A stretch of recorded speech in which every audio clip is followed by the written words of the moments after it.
आपकी तकरीरें काफ़ी टीवी पर भी देखी है, पीस टीवी पर कलकत्ते में, और हमने ऐसा पाया है कि आप इस्लाम के अलावा हिंदू शास्त्रों में भी आपकी बहुत बड़ी आस्था और बहुत बड़ी रुचि रखते हैं। मेरे में ये जानने की उत्सुकता है कि आपकी ये उत्सुकता हिंदू शास्त्र के प्रति कब आई और क्यों आई, इसके विषय में मुझे आपसे थोड़ा जवाब। भाई साहब का सवाल है कि उन्होंने मुझे टीवी पे कलकत्ता में कई बार देखा है और ये जाना है कि इस्लाम के अलावा मैं दीगर मज़ाहिब के बारे में बात करता हूँ और हिंदू धार्मिक किताबों के बारे में भी मैं इल्म रखता हूँ। तो ये पूछना चाहते ये ख्वाहिश कब आई और कैसे आई। मैं जब मेरा मेडिकल कॉलेज में था तो मैं मुतासिर हुआ एक शख्स जिनका नाम था शेख अहमद दीदाद। वो साउथ अफ्रीका के थे और वो इस्लाम और ईसाई मज़हब पे महारत रखते थे। जब उनकी तकरीर सुना तो मैं उनसे मुतासिर हुआ और मैंने कुरान और बाइबल का अल्हम्दुलिल्लाह इल्म हासिल किया। तो सबसे पहले मैंने इल्म हासिल किया बाइबल के बारे में, इस्लाम और ईसाईयत के बारे में। और जब मैं उनसे मिला उन्होंने कहा कि इस्लाम और ईसाईयत पे कई लोग तकरीर कर चुके और कई किताबें लिख चुके, लेकिन हिंदू मजहब और इस्लाम के बारे में वो चंद किताबें हैं। उन्होंने दरखास्त की कि बेटा ईसाईयत के अलावा दिगर मज़ाहिब के बारे में आप मुताला कीजिए और उनको भी पैगाम पहुंचाइए। और जब कुरान मजीद की मैंने आयत पढ़ी, कुरान मजीद में अल्लाह ताला ईश्वर कहते हैं सूरह अल इमरान में सूरह नंबर 3 आयत नंबर 64 में, तालव इला कलिमतिन सवाइम बैना बैनकुम, आओ हम उस बात की तरफ जो आप और हम में यकसा है। सबसे पहली बात क्या है? अल्लाह नाबुदा इल्लल्लाह, कि हम सिर्फ एक ईश्वर की इबादत करें। वला नुश्रिका भी शैय्यन, कि हम आपस में किसी को शरीक न करें। वला यत्तखिज़ बादुना बादन अरबाबन मिनल्लाह, कि हम आपस में किसी को रब ना कहे। फइन तवल्लो, अगर वो ना माने, फ़क़ूलू शहदू बिअन्ना मुस्लिमून, आप शहादत दो कि आप मुस्लिम हैं। तो जब मैंने कुरान मजीद की आयत पढ़ी जिसमें लिखा है कि जब भी आप गैरों से बात करते हैं तो उस बात की तरफ आओ जो उनमें और हम में यकसा है, और मजहबी किताब में यकसानियत भी है, डिफरेंसेस भी है। तो मैं कहता हूं कि कम से कम यकसानियत के ऊपर तो हम अमल करें, जो डिफरेंसेस है वो कल डिस्कस करेंगे। डिफरेंसेस तो है, मैं ये नहीं कहता डिफरेंसेस नहीं है, लेकिन जो यकसानियत है, जो आपकी किताब धार्मिक किताब और हमारी किताब में यकसा है, तो कम से कम उसके ऊपर तो अमल करें।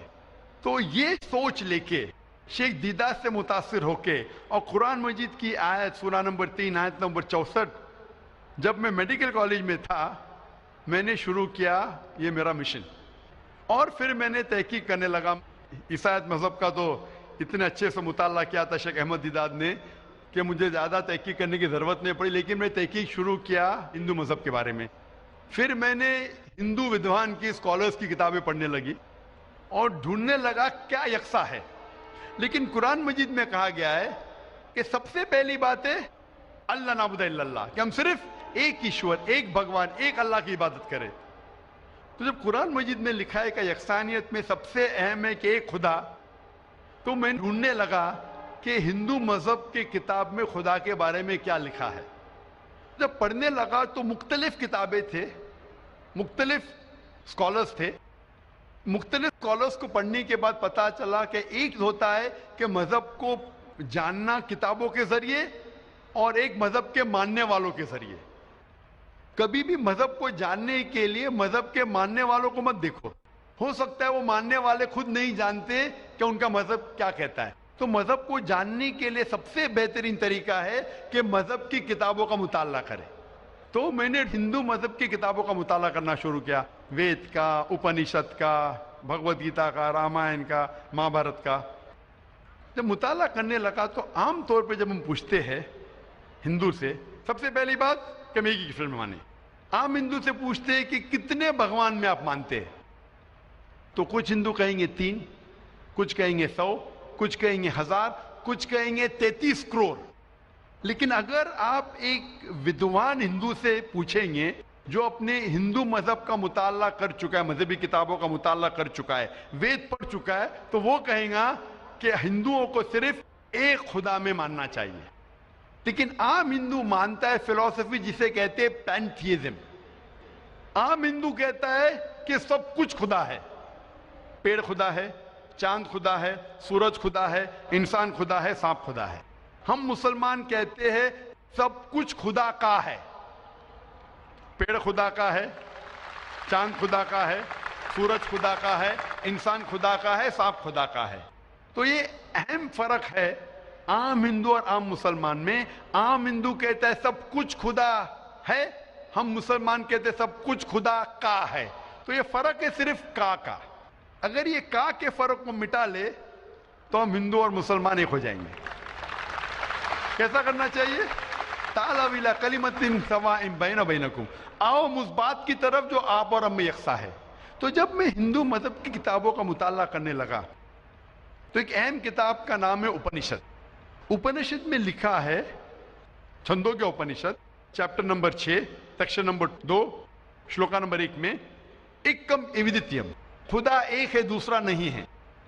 जब हम पढ़ेंगे श्वेताश्वेतर उपनिषद चैप्टर नंबर 6 श्लोका नंबर 9 में, नाचस्य कसिज जनिता न चदीपा, ये संस्कृत कोटेशन है जिसके मानी है उस खुदा, उस ईश्वर का कोई रब नहीं, उस ईश्वर के कोई वालिदैन नहीं, उसके ऊपर कोई नहीं है, उसकी वालदा नहीं, उसके वालिद नहीं है।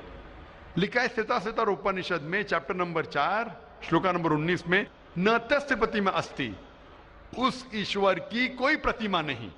प्रतिमा संस्कृत में होता है अक्स, photograph, painting, picture, idol, statue, sculpture. न तस्य प्रतिमा अस्ति, उस ईश्वर की कोई प्रतिमा नहीं, कोई अक्स नहीं, कोई पिक्चर नहीं, कोई फोटोग्राफ नहीं, कोई पेंटिंग नहीं, कोई आइडल नहीं, कोई स्कल्पचर नहीं, कोई स्टैच्यू नहीं। और ये आप आगे पढ़ेंगे, ये वही चीज लिखा हुआ है यजुर्वेद में। वेद हिंदू मजहब की सबसे ऊंची किताब है। यजुर्वेद में लिखा है चैप्टर नंबर 32 श्लोका नंबर 3 में, न तस्य प्रतिमा अस्ति, उस ईश्वर की कोई प्रतिमा नहीं, कोई अक्स नहीं, कोई फोटोग्राफ नहीं, कोई पेंटिंग नहीं, कोई पिक्चर नहीं, कोई स्टैच्यू नहीं, कोई आइडल नहीं, कोई स्कल्पचर नहीं। तो जब हम हिंदू मजहब की किताबों का मुताला करते पता चलता है हिंदू मजहबी किताब में भी लिखा है खुदा एक है, उस खुदा का कोई अक्स नहीं। और ब्राह्म सूत्र जो हिंदुइज्म का है वो एकम ब्राह्म द्योत्या नास्ते नैना नास्ते किंचन, भगवान एक ही है, दूसरा नहीं है, नहीं है, नहीं है, जरा भी नहीं है। There is only one god, not a second one, not at all, not at all, not in the least bit. तो इस जरिए से मेरा मुताला शुरू हुआ। सबसे पहले तहकीक करने लगा मैं कि हिंदू मजहब की किताब में ईश्वर का क्या जिक्र है, भगवान का क्या जिक्र है। और पता चला जिस तरीके से कुरान मजिद में लिखा है खुदा एक है, वही लिखा है हिंदू मजहबी किताब में। जिस तरीके कुरान में लिखा है उसका कोई अक्स नहीं, वही लिखा है हिंदू मजहब में। जिस तरीके से कुरान मजिद में लिखा है ना वो किसी से जना है ना किसी को जनता है, वही चीज लिखी हिंदू मजहबी किताब में। तो मैंने कहा जो यकसा है तो इसके ऊपर अमल क्यों ना करे। तो इस तरीके से मेरी तहकीक शुरू हुई और आस्ते आस्ते तहकीक के बाद पता चला कि हिंदू मजहब में भी लिखा हुआ है कि अवतार आने वाले हैं। अवतार लोग समझते हैं कि भगवान एक इंसान का रूप लेता है, ये एक मानी है, लेकिन सही मानी है संस्कृत में मतलब भगवान खुद नहीं, भगवान किसी को भेजता है। तो अवतार के सही मानी है जैसे हम कहते हैं पैगंबर। तो भगवान ने, ईश्वर ने कई पैगंबर भेजे और आखिरी पैगंबर का जिक्र हिंदू मजहबी किताब में है, कई किताबों में है, वेद में है, उपनिषद में है। कई मिसाल दूंगा एक, कल्कि पुराना में लिखा है कि आखिरी जो अवतार आने वाले आखिरी पैगंबर वो कल्कि अवतार है। उनके वालिद का नाम है विष्णु यास। विष्णु मतलब खुदा, यास मतलब नौकर, खुदा का नौकर। अरबी में करेंगे तो हो जाता है अब्दुल्ला, जो नाम था मोहम्मद सल्लल्लाहु अलैहि वसल्लम के वालिद का। उसके वालिदा का नाम है सुमति, मतलब शांति, अमन। अरबी में हो जाता है आमिना, जो मोहम्मद सल्लल्लाहु अलैहि वसल्लम के वालिदा का नाम था। इसमें लिखा है कि इन्हें वही आएंगी एक केव में, एक गारे में, जो मोहम्मद सल्लल्लाहु अलैहि वसल्लम गारे हिरा में आई थी। उन्हें वही आएंगी रात के वक्त, वो बाद में जाएंगे नॉर्थवर्ड और फिर वापस आएंगे। मोहम्मद सल्लल्लाहु अलैहि वसल्लम ने हिजरत की थी, मदीना की तरफ वापस आए। उनके 4 करीब दोस्त होंगे, इसमें 4 खुलफा राशिदीन है। इस तरीके से डिटेल में लिखा गया है आखिरी पैगंबर, जो आखिरी अवतार जो आने वाले मोहम्मद सल्लल्लाहु अलैहि वसल्लम। तो मैं कहता हूं हिंदुओं से कि आप अपनी हिंदू किताब का मुताला कीजिए और हम हिंदू और मुसलमान एक हो जाएंगे। तो इस तरीके से मेरे तहकीक शुरू हुई और मैं दुनिया भर में कोशिश करता हूं अमन का पैगाम लोगों तक पहुंचाए। जी भाई साहब, आपने जो उपनिषदों का वर्णन किया है उसके साथ में एक लाइन और जोड़ता हूँ, जहाँ पर यही लिखा हुआ है कि ईश्वर एक ही है। वो हमारी श्रीमद् भगवद गीता है, जिसे हम श्रीमद् भगवान की वाणी या ईश्वर की वाणी कहते हैं। उसके चैप्टर नंबर 18 श्लोक नंबर 66 में है, अनन्या सर्व धर्मान परित्यज्यम मामे कम शरणम प्रजा अहम त्वाम सर्व पापेभ्यो मोक्षयिष्यामि मा शुचा।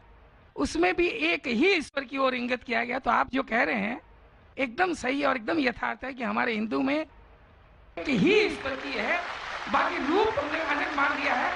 ये एक आस्था का विषय हो जाता है, साकार रूप निराकार रूप वो अलग है, लेकिन ईश्वर तो हमारे यहाँ भी आपने एकदम ठीक फरमाया है। गीता भी हमारी यही कहती है।